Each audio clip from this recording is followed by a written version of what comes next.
माता जी, यदि तुम्हारा वैद्य हमारी पुत्री को ठीक कर देगा तो मैं अपनी पुत्री का विवाह उसी के साथ कर दूंगा और उसी को राज तिलक करके उसी को राज दे दूंगा।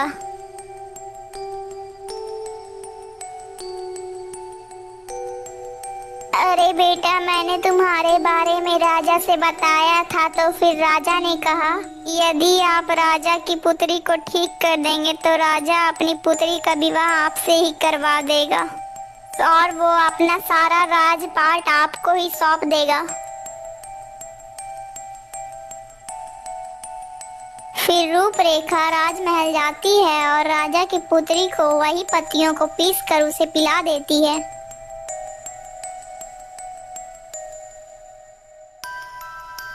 देखो देखो पिताजी, अब तो मैं बिल्कुल ठीक हो गई हूँ। अब तो मैं बहुत ही अच्छी हो गई हूँ। अब मैं खुद ही खड़ी हो सकती हूँ। पिताजी, यह तो चमत्कार हो गया है। हे वैद्य, मैं तो आज बहुत ही ज्यादा खुश हो गया क्योंकि तुमने मेरी पुत्री को ठीक कर दिया। इसलिए मैं अपने कहे अनुसार अपनी पुत्री का विवाह तुमसे कराना चाहता हूँ।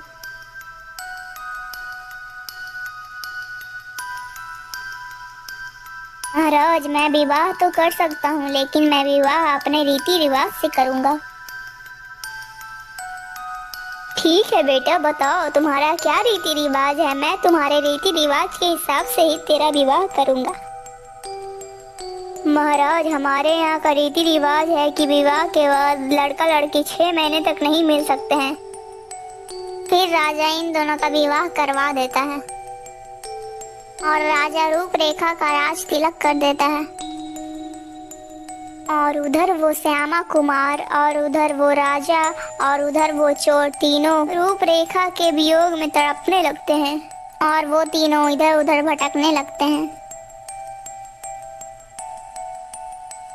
महाराज, आज मैं अपना पूरा राज घूमना चाहता हूँ ताकि मैं देख सकूं कि कौन मनुष्य सुख में है और कौन कौन मनुष्य दुख में है और कौन कौन अपराधी है। रूपरेखा अपने घोड़े पर सवार होती है और राजमहल से बाहर निकल जाती है और रूपरेखा उस राजा को और श्यामा कुमार को ले आती है और रूपरेखा राजा को पेड़ में बंधवा देती है। आय आय मेरी रूपरेखा, तुम मुझे छोड़कर कहाँ चली गई मेरी रूपरेखा। हाय आय मेरी रूपरेखा, मैं तुम्हारे वियोग में तड़प तड़प कर पागल हो गया हूँ।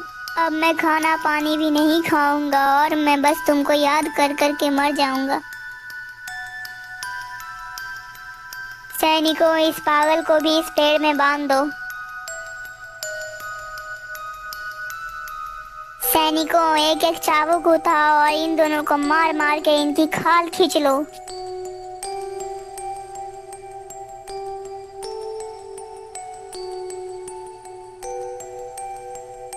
अब तुम लोग बोलो कि रूपरेखा। नहीं बोलूंगा, नहीं तो मार मार कर तुम लोगों की चमड़ी खींच लूंगा।